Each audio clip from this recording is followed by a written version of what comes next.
అందరికీ నమస్తే అండి.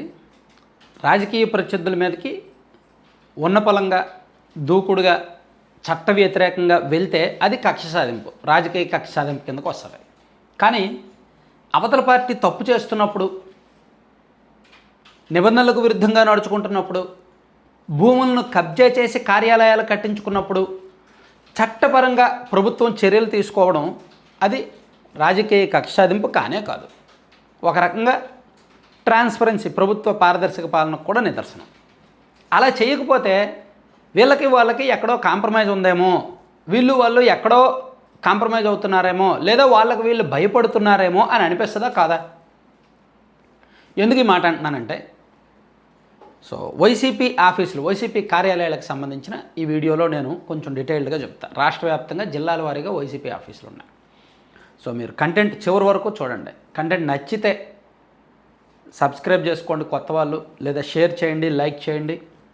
సో అసలు ఈ టాపిక్ ఎందుకు నేను ఎత్తుకున్నానంటే, గోవా గవర్నర్, టీడీపీ ముఖ్య నేత, కేంద్ర మాజీ మంత్రి అశోక్ గజపతిరాజు గారు నిన్న ఒక మీటింగ్లో ఒక మాట మాట్లాడారు. అదొకసారి పక్కన మీరు క్లిప్పింగ్ చూడండి. మా స్థలంలో వైకాపా కార్యాలయ నిర్మాణం కలెక్టర్కు ఫిర్యాదు చేసినా పట్టించుకోలేదు. గోవా గవర్నర్ అశోక్ గజపతిరాజు తమ కుటుంబానికి చెందిన స్థలాన్ని ప్రభుత్వానికి చెందినదిగా రికార్డుల్లో మార్చి వైకాపా హయాంలో ఆ పార్టీ కార్యాలయ నిర్మాణానికి కేటాయించారని గోవా గవర్నర్ పూసపాటి అశోక్ గజపతిరాజు ఆరోపించారు. ప్రైవేటు స్థలం అనడానికి తన వద్ద రికార్డులన్నీ ఉన్నాయని, ఓ రాజకీయ పార్టీకి ఎలా లీజుకి ఇచ్చారని అధికారులను ప్రశ్నించానన్నారు. ఈ వ్యవహారంపై ఏడాది క్రితం అప్పటి కలెక్టర్కు ఫిర్యాదు చేశానని, 4 నెలల క్రితం మరోసారి గుర్తు చేశానని చెప్పారు.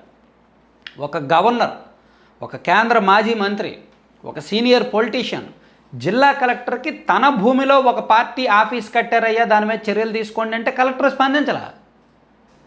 అధికార పార్టీలో అత్యంత కీలక నాయకుడు ఆయనే కలెక్టర్కు ఫిర్యాదు చేశాడంటే, గవర్నర్ స్థాయిలో ఉన్న వ్యక్తి కలెక్టర్ స్పందించలేదంటే ఏంటి అర్థం? కలెక్టర్లు పనిచేస్తున్నట్టా లేదా? ఒక సామాన్యుడు వెళ్ళి కంప్లైంట్ చేస్తే పరిస్థితి ఏంటి? సామాన్యుడు భూ కబ్జా జరిగితే పరిస్థితి ఏంటి?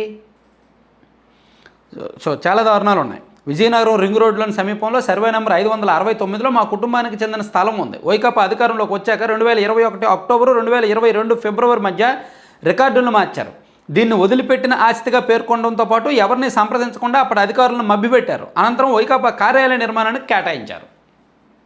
ఇది అశోక్ గజపతిరాజు గారు చేసిన ఆరోపణ. ఇక్కడ వైసీపీ ఆఫీసుల టాపిక్ వచ్చింది కాబట్టి మీకు పక్కన క్లిప్పింగ్ చూపిస్తున్నా. గతంలో ఈనాడులో వచ్చింది. ఎప్పుడంటే 2024 జూన్ 23వ తేదీన ఈనాడులో ఈ వార్త వచ్చింది.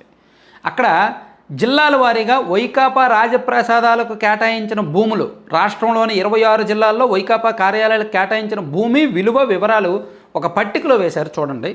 ఇందులో శ్రీకాకుళంలో 1 ఎకరంన్నర విస్తీర్ణం 2 కోట్ల విలువ, అలాగే సో అది ఎవరిది అనేది కూడా ఇచ్చారు. విజయనగరం జిల్లాలో ఎకరం భూమి 3.5 కోట్ల విలువ, అనుమతులు లేవు, నిర్మాణం 85% పూర్తయింది, విజయనగరం మహారాజులకు చెందిన భూమి అని చాలా క్లియర్గా ఇచ్చారు. అండ్ పార్వతీపురం మన్యంలో 1 ఎకరం 18 సెంట్లు 2 కోట్ల విలువ, అనుమతులు లేవు, చివరి దశకు చేరుకుంది, గతంలో రైతు శిక్షణ కేంద్రానికి శంకుస్థాపన చేశారు అదే భూమిలో. ఇలా మీరు ఈ పట్టిక చూస్తే చాలా క్లియర్గా రాష్ట్రంలోని 26 జిల్లాల్లో కూడా 42.24 అంటే 42 ఎకరాల విస్తీర్ణంలో 677.5 కోట్ల విలువైన భూమిని అప్పటి వైసీపీ ప్రభుత్వం ఎకరానికి ఏడాదికి 1000 రూపాయల లీజు చొప్పున వైసీపీకి కేటాయించి వాళ్ళ ఆఫీసులు కట్టుకున్నారు. ఈ ఆఫీసుల నిర్మాణానికి ఎక్కడా అనుమతులు లేవు. ఒక్క ప్రకాశం జిల్లా ఒంగోలులో తప్ప ఇంకా ఎక్కడా కూడా అనుమతులు లేవు.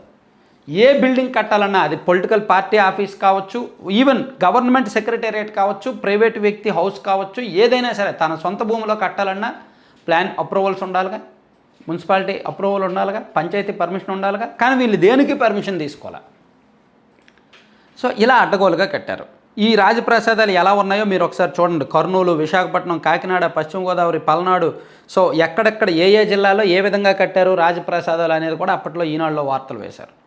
ఈ ఈనాడులో వచ్చిన వార్తని మంత్రి నారా లోకేష్ గారు అప్పుడే ట్వీట్ చేశారు. జగన్, ఆంధ్రప్రదేశ్ రాష్ట్రం నీ తాత రాజారెడ్డి జాగీరా, వైసీపీ కోసం 26 జిల్లాల్లో 42 ఎకరాలకు పైగా 1000 రూపాయల నామమాత్రపు లీజుకు 33 ఏళ్లకు కేటాయించుకున్నావు. జనం నుంచి దోచుకున్న 500 కోట్లతో ప్యాలెస్లు కొడుతున్నావు. నీ ఒక్కడి భూదాహానికి కబ్జా అయిన 600 కోట్లకు పైగా విలువైన 42 ఎకరాల్లో 4200 మంది పేదలకు సెంటు స్థలాలు ఇవ్వచ్చు. నీ విలాసాల ప్యాలెస్ల నిర్మాణానికి అయ్యే 500 కోట్లతో 25,000 మంది పేదలకు ఇల్లు కట్టి ఇవ్వవచ్చు. ఏంటి ప్యాలెస్ల పిచ్చి, నీ ధనదాహానికి అంతులేదా అని జగన్మోహన్ రెడ్డి గారిని ఉద్దేశిస్తూ నారా లోకేష్ గారు కూటమి ప్రభుత్వం అధికారంలోకి వచ్చిన కొత్తలో 2024 జూన్ 23వ తేదీని ఈనాడులో వచ్చిన వార్తని ఉటంకిస్తూ ట్వీట్ చేశారు. నేను ఇక్కడ ఏమంటానంటే, స్థలాలు కబ్జా అయ్యాయి అంటున్నది నిజమే, అక్కడ కార్యాలయాల నిర్మాణానికి అనుమతులు లేవు అంటున్నది నిజమే. వార్తలు రాస్తున్నారు, మంత్రి గారు చెప్తున్నారు. అనుమతులు లేనప్పుడు ప్రభుత్వ స్థలాల్లో కబ్జా చేసి కట్టినప్పుడు ఈ ప్రభుత్వం 2 సంవత్సరాల్లో ఏం చేసింది, అది ప్రశ్న. వైసీపీయే కదా కట్టింది, అనుమతులు లేకుండా కట్టారు కదా, అట్లీస్ట్ దాన్ని కూల్చక్కర్లా. ఇప్పుడు జగన్మోహన్ రెడ్డి గారు మరీ మూర్ఖంగా వెళ్ళి ప్రజావేదికను కూల్చేశారు. ఈవెన్ ప్రజావేదిక అనేది టీడీపీ ఆఫీస్ కాదు, అది ప్రజాధనంతో కట్టిన ప్రజలకు సంబంధించింది, కానీ దాన్ని కూల్చేశారు.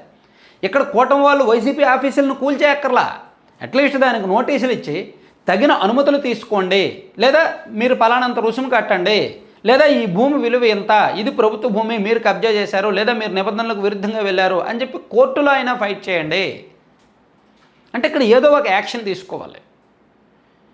ఈవెన్ అంతకుముందు 2019కు ముందు తెలుగుదేశం పార్టీ వాళ్ళు కూడా అలాగే చేశారు. కొన్ని చోట్ల ప్రభుత్వ భూములనే వాళ్ళ పార్టీ కార్యాలయ నిర్మాణానికి లీజుకి తక్కువ రేటుకి కేటాయించుకున్నారు. దాని మీద వైసీపీ వాళ్ళు లీగల్గా ఫైట్ చేశారు. ఇప్పుడు టీడీపీ కేంద్ర కార్యాలయం ఉంది మంగళగిరిలో హైవే పక్కన, దాని మీద వైసీపీ వాళ్ళు కోర్టుకు వెళ్ళారుగా.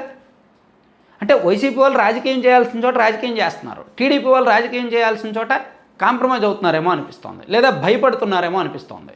అందుకే ఒక గవర్నర్ స్థాయిలో ఉన్న వ్యక్తి ఒక కలెక్టర్కు ఫిర్యాదు చేసినా పట్టించుకోలేదని మీడియా ముఖంగా చెప్పాల్సి వచ్చింది. ఎంత పరువు తక్కువ అండి ప్రభుత్వానికి, ఎంత పరువు తక్కువ అండి పార్టీకి. సో ఏం జరుగుతుంది? సో అందుకే సాధారణ కార్యకర్తల్లో ప్రభుత్వం మీద వ్యతిరేకత, అందుకే పనులు జరగట్లేదు, ఫిర్యాదులు ఇస్తున్నా పట్టించుకోవట్లేదు సిస్టమ్. Thank you.